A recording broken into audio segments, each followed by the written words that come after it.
Thank you. The next item of business today is topical questions, and question number 1 is from Liam MacArthur. Thank you, Presiding Officer. To ask the Scottish Government what action is being taken to reduce the number of near misses that are being recorded by police control rooms. Cabinet Secretary Michael Matheson. Police Scotland continues to take action to strengthen its approach to call handling. The decision to systematically record notable incidents is a direct response to one of the 30 recommendations contained in HMICS November 2015 Assurance Review on police call handling.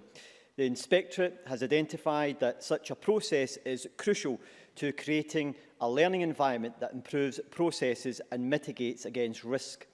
The Scottish Police Authority continue to oversee Police Scotland's process in this regard and to provide assurance around the service's ongoing performance in relation to call handling more generally. HMICS has confirmed it will publish an update report on police call handling in January 2017, and we would expect both Police Scotland and the SPA to give careful consideration to any further findings or recommendations arising from that report. I want to take this opportunity to recognise the valuable contribution made by police call handlers in responding to over 2.5 million 101 calls and around 500,000 emergency calls received by the service each year, often supporting members of the public at times of acute crisis.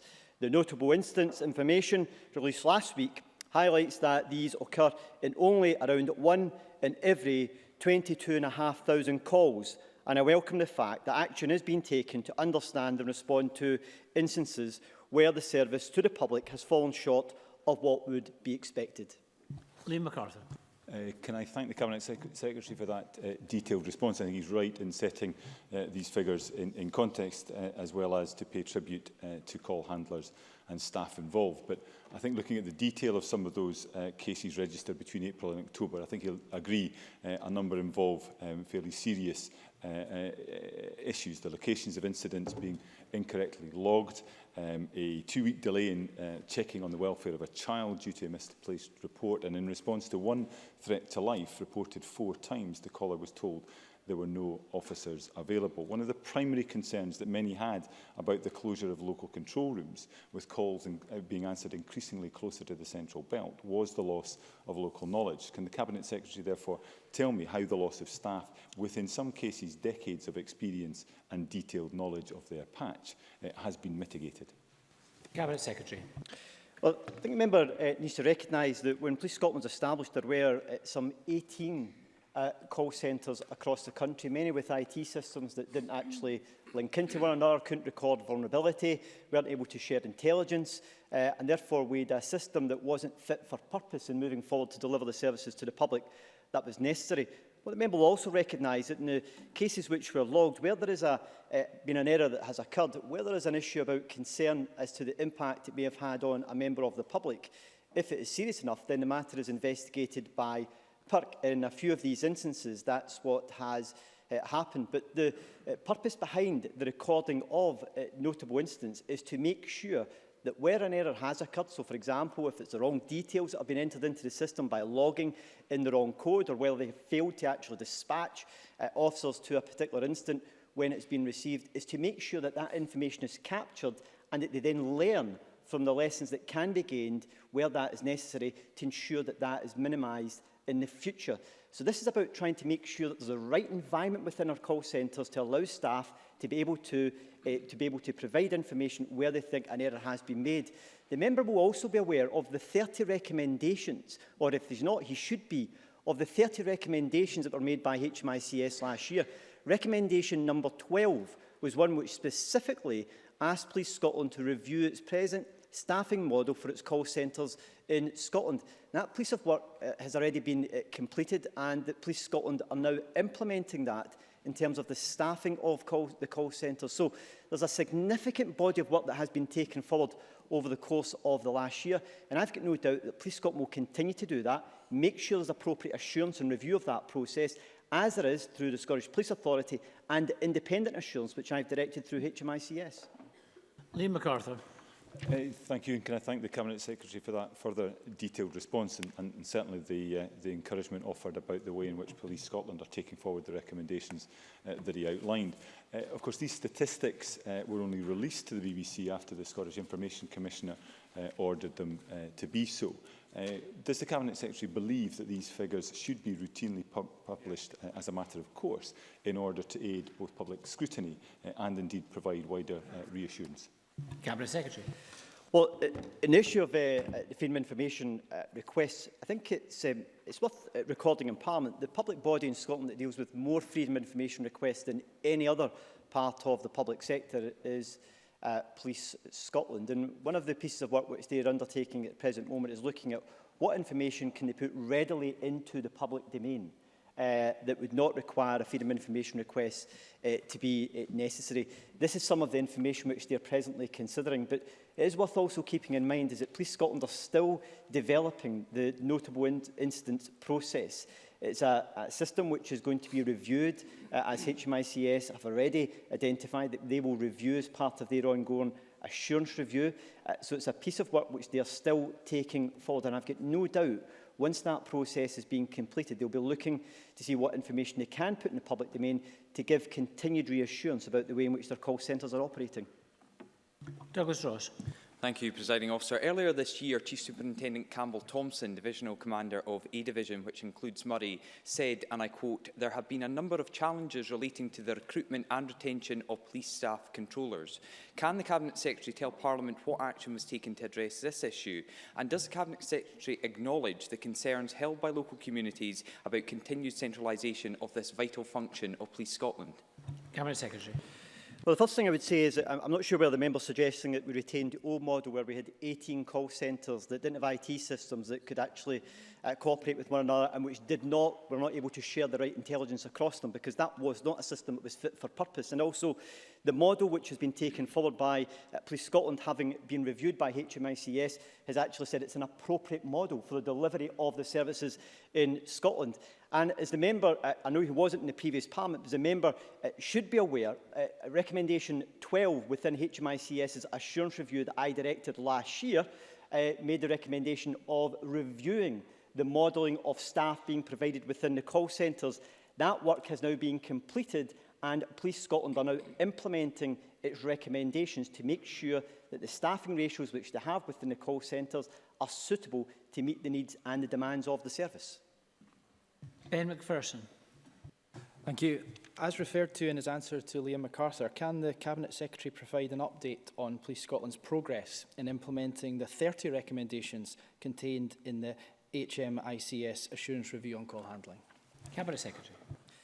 Well, Officers, members may be aware the assurance review took place as a result of direction I gave to HMICS, and the 30 recommendations that were published last November are areas of work which Police Scotland have now been taken forward. Some of those recommendations go beyond call handling in itself, but are other aspects of how the police service operates with its contact, command and control centres.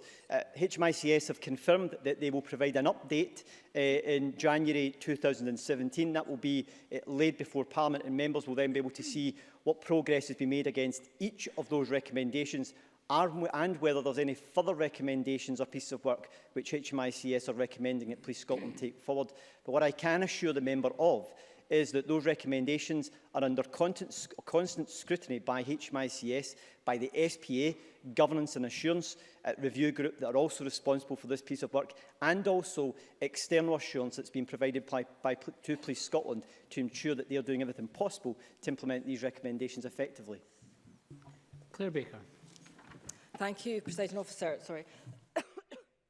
Whilst I appreciate that the vast majority of cases were properly dealt with, as Liam MacArthur stated, a number of near misses had serious consequences, and HMICS will be following up last year's report into call handling with a more detailed report into each notable incident, a report which is due next month.